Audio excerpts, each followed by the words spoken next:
Yung ilaw mo.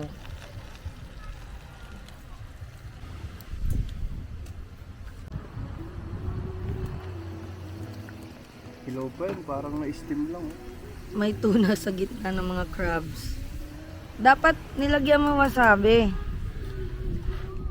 Fresh talaga. Fresh talaga.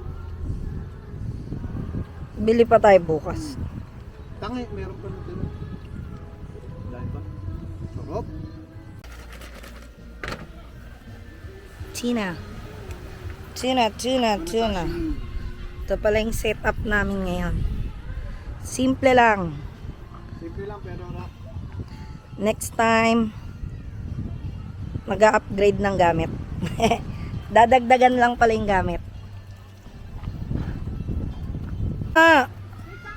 Nawawala chinelas ko. Baka suot ng ate mo. Diretso na to. Ito na rin yung patuno steak. Kukuha ako ng mano na parte. Luluto ako lang Huwag malita kang- po si Chichay. Patay mo muna yung ilaw mo.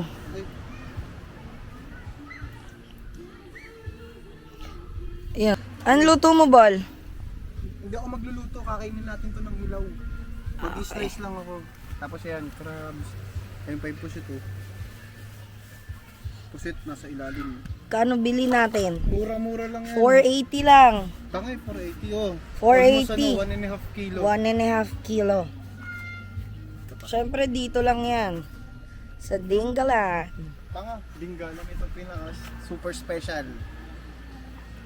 Kahit saan mapunta, umiinom mo Hindi lang kasi yan yan. matataranta ka eh. Pero pagka ano ka na, ay na-relax na oh. Ayun, parang ano na lahat oh.